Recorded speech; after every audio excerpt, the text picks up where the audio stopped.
Hello guys, कैसे हो आप सब। Samsung Galaxy S20 FE 5G Snapdragon 865 के साथ लॉन्च हो चुका है इंडिया में एंड इसका जो 4G वेरिएंट है उसमें भी आपको लेटेस्ट सिक्योरिटी अपडेट देखने को मिल रहा है। तो फटाफट से वीडियो को स्टार्ट करते हैं। आप सभी को Samsung Galaxy S20 FE 5G के बारे में सभी डिटेल्स बताता हूं। सबसे पहले बात कर लेते हैं जो 4G वेरिएंट है उसके ही प्राइस के आसपास इसका प्राइस रखा गया है, जो कि काफ़ी ऑसम प्राइस है। अब भाई जिन्होंने लिया होगा 4G वेरिएंट अब तो वो सोच रहे होंगे कि ये मतलब मेरे लिए एक डाउनग्रेड हो गया, 5G वेरिएंट आ गया सैमसंग गैलेक्सी FE का और जो है हम 4G परचेज़ करके बैठे हैं। तो ऐसी कोई बात नहीं है, आप जो है 4G वेरिएंट को ही यूज़ करिए, काफ़ी बढ़िया रहता है। तो Samsung Galaxy S20 FE 5G की स्पेसिफिकेशंस के बारे में पहले आप सभी को बताता हूँ, फिर इसकी प्राइस बताऊँगा। तो 6.5 इंच की full HD plus super AMOLED की यहाँ पे इन्फिनिटी ओ वाली डिस्प्ले देखने को मिलती है। 20:9 एस्पेक्ट रेशियो के साथ आती है डिस्प्ले।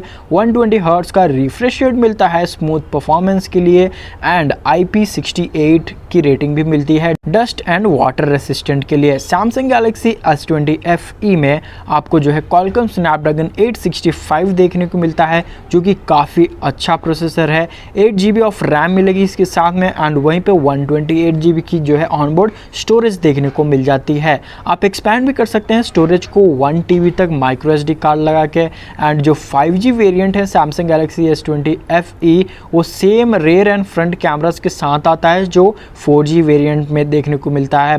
तो मतलब इसीलिए आपको बोल रहा हूँ, सिर्फ एक 5G ही नया चीज़ है और ज़्यादा कुछ चीज़ें बदली नहीं है। अगर आप 4G वाला वेरिएंट यूज़ कर रहे हो तो काफ़ी अच्छा रहेगा वो भी। अब देखो 5G वेरिएंट में भी सेम कैमरा से 4G वेरिएंट में 12 मेगापिक्सल एंड 12 मेगापिक्सल का जो है पीछे मेन मतलब दो सेंसर देखने को मिलते हैं। एक प्राइमरी सेंसर है और एक 12 मेगापिक्सल का सेकेंडरी जो कि अल्ट्रा वाइड एंगल लेंस है और 8 मेगापिक्सल का टेलीफोटो कैमरा मिलता है। टोटल 3 सेटअप मिलते हैं एंड जो टेलीफोटो कैमरा है वो 30x पे जूम कर सकता है।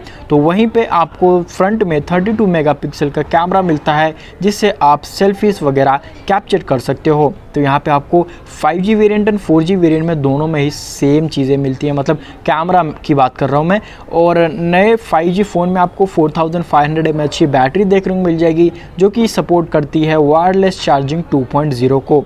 एंड ये Samsung Galaxy S20 FE 5G जो है 25 वाट के फास्ट चार्जिंग के साथ आता है एंड जो 4G वेरिएंट था वो 15 वाट के फास्ट चार्जिंग सपोर्ट के साथ आता है। तो यहाँ पे दोनों ही वेरिएंट्स में आपको थोड़ा सा डिफरेंट देखने को मिलेगा, पर सैमसंग का जो वायरलेस पावर शेयर है वो आपको दोनों में ही सेम देखने को मिलेगा एंड आप डिफरेंट डिवाइसेस को भी इससे जो है चार्ज कर सकते हो। कनेक्टिविटी ऑप्शंस के मामले में 5G में आपको जो है 4G वोल्टी भी देखने को मिल जाएगा, वाईफाई ब्लूटूथ भी मिलता है, NFC भी मिलेगा, USB Type-C पोर्ट भी मिलता है। फास्ट चार्जिंग सपोर्ट है तो आपको USB Type-C पोर्ट मिलेगा ही मिलेगा एंड सेंसर्स यहाँ पे सभी मिल जाते हैं। इन डिस्प्ले फिंगरप्रिंट सेंसर भी आपको देखने को मिलता है इस फ़ोन में। तो अब बात करते हैं Samsung Galaxy S20 FE 5G की जो है प्राइस के बारे में। जो 8GB प्लस 128GB स्टोरेज वाला वेरिएंट है उसमें आपको 55,999 रुपीज़ देखने को मिलता है। अराउंड 56,000 आप कह सकते हो इस प्राइस पॉइंट पे जो है ये फ़ोन देखने को मिलता है। पर इंडिया में जो है आपको 47,999 रुपीज़ में देखने को मिलता है। तो आप कंपेयर कर सकते हो Samsung Galaxy S20 FE 4G को, उसका प्राइस जो है 45,000 रुपीज़ है और इस फ़ोन का प्राइस 48,000 रुपीज़ तक है। तो यहाँ पे ज़्यादा डिफरेंस देखने को नहीं मिलता है एंड काफ़ी अच्छे दोनों ही फ़ोन्स है। सो कैसा लगा आप सभी को Samsung Galaxy S20 FE 5G variant? काफ़ी बढ़िया स्पेसिफिकेशंस है, ऑलमोस्ट आपको 4G वेरिएंट के जैसा ये देखने को मिलता है एंड इसमें सुपर एमोलेड की स्क्रीन मिलती है, 120 हर्ट्ज का रिफ्रेश रेट दिया गया है, फास्ट चार्जिंग भी है 25 वाट की एंड यहाँ पे आपको कैमरास जो है सिमिलर देखने को मिल जाएंगे जैसा आपको 4G वेरिएंट में देखने को मिला था। प्राइस काफ़ी अच्छी है, 48,000 रुपीज़ इसका प्राइस है एंड वहीं पे 4G वेरिएंट का 45,000 रुपीज़ का प्राइस देखने को मिलता है। सो दोस्तों, अगर आपको वीडियो इतनी सी भी पसंद आई हो तो वीडियो को लाइक ज़रूर से कीजिएगा, शेयर कीजिए अपने दोस्तों के साथ, लाइक कीजिए, सब्सक्राइब कीजिए और कमेंट करना ना भूलें। मिलता हूँ आपसे अगले वीडियो में।